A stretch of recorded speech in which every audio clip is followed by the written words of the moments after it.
amawulire gennasi malungi muyimbi waffe Alien Skin yayisibwa bubi akawanga oba kye tuyita skull. Breaking news. Alien Skin ku nnyonyi atwalibwa Aga Khan ebyaddala nakasero yandibanga oboolyawo enaatera okubanga emulemera. Amawulire agavira ddala munda mu Fangon Forest. Omwami oyo Nobert Events nfanfewe musajja mukulu akakasizza n'agamba nti ebyaddala Alien Skin yeetaaga okusabira teekawo QR gwe wenna nga ebyaddala bugamba nti bambi eyayita mafia boss eyayita kibanda musajja atu embeera sinnungi agava mu ddwaliro enakasero amusajja mukulu oluvannyuma lw'embeera eyaliwo. Njagala okuwauliza eddoboozi ly'omukuba nfanfebe lyensobodde okubanga nfuna nga ayogera nti Alien Skin mu kavuvungano konna akaliwo baamukuba era yasooka n'azirika yasooka n'aba nga takyabitegeera ebiri ku nsi ensonga nno ziri siriyasi. Kati njagala osooka olabe Nobert Events then nina ne munywanyi we abaliwo ng'akuba ayasizza ebyama gennasi malungi muyimbi waffe Alien Skin olw'embeera okweyongera okuba bubi. Alien Skin yayisibwa bubi akawanga oba kye tuyita skull. Era essaawa yonna agenda kubeera nga alinnya ennyonyi okugenda mu Aga Khan okwongera okwekebejja akawanga kakosebwa. Tayagala nnyo kuteeka bawagizi be ku bunkenke oba kutiisa bawagizi be naye nze Alien Skin nsonyiwa abawagizi kambawe update babere nga bakimanyi. Alien Skin era wobeera wuwe n'onyumya naye akulaga nti mugumu era teyakosebwa nnyo.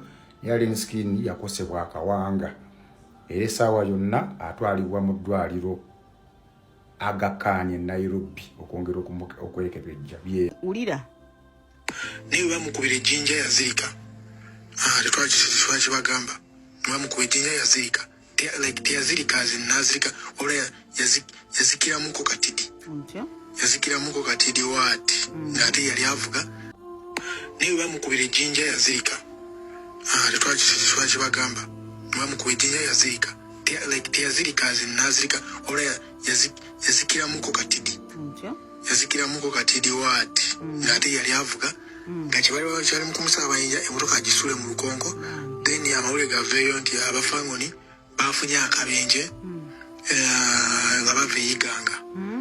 That's how bali bakipanze bagwa mu lukonko then bamukubira amanja bamukuba mangi naye kyebagala bakube driver aveeko emmotoka agisule mu luwonko then agisula mu luwonko then amawulire gaveeyo nti abafangoni bafunye akabenje nga bava eyiganga. So that's how bali bagala unfolding. So then Alien Skin twamukomyawo tumukola yatuuka ewaka n'atabuka n'akyankalana twagala omutwala mu ddwaliro ng'agaanye n'agaana nituleeta abasawo ne bajja na buli kimu na buli ddala na buli kimu na buli mpisa netutandika omukolako namuwa first aid ne bamukolako buli kimu n'atereera naye agamba omuntu okola kigumuluma. So okusinziira ku ekiwundu bamukuba ddala mpaka ku skull mpaka ku gumba like akawanga baka kamuluma. So wetwamuwa medication n'aterera awo ne bamukuba eddagala awo ne bamuwa empeke amukolaki. So n'abalaawo banabala bafuna bakuba amayinja naye basinga bafuna mu migongo abalala bafuna kuzikaati eno emabega mu abalaawo baibrato bamudogo bani awo. So tumutwala then n'atereramu. So 2 days akayitawo. So then today bagende kunkubira simu bagende kumpita nga ali bubi atabuse nga embeera emutabuseeko ng'omutwe gumutabuse. So nga tulina okumuddusa mangunyo mu ddwaliro tumutwala enakasero abadde takyayina his control naye nga akyageza okuba nga respondinga.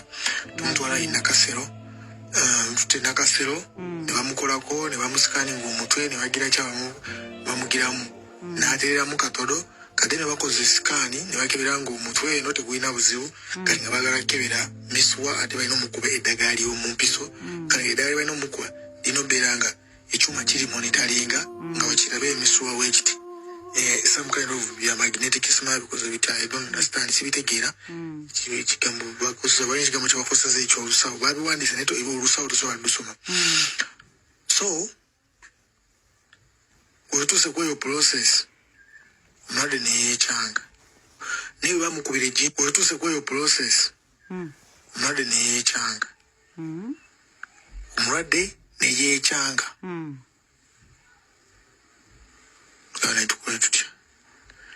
Omulwadde ne yeekyanga. Ate nga naffe tulinamu ziri basona ziri zibayita instinct kugamba omulwadde waba yeekyanze. Mukite. Tugenda mulemerako kusigala. Tulina supporting instincts ze.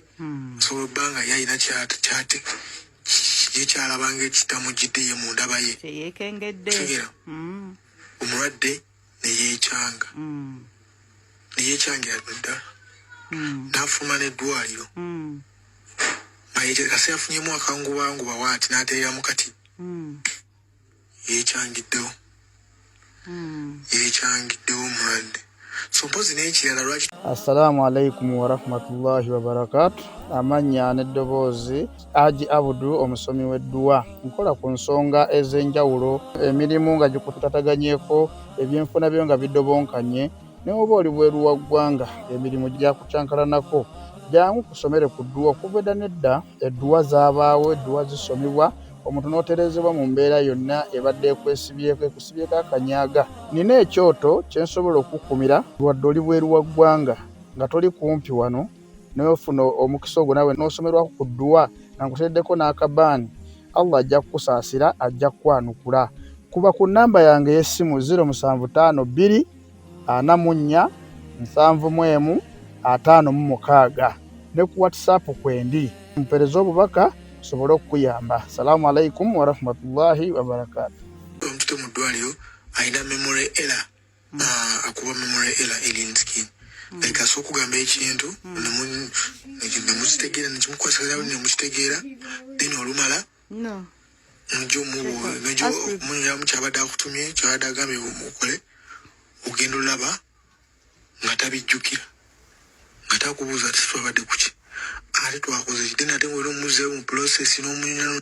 Kale omwana w'abandi bamutidde future obutemu. Bantu mwe muli batemu, bantu mwe mubadde mwekwe. Badia musooke muwulire story eno nga bwe yabadde.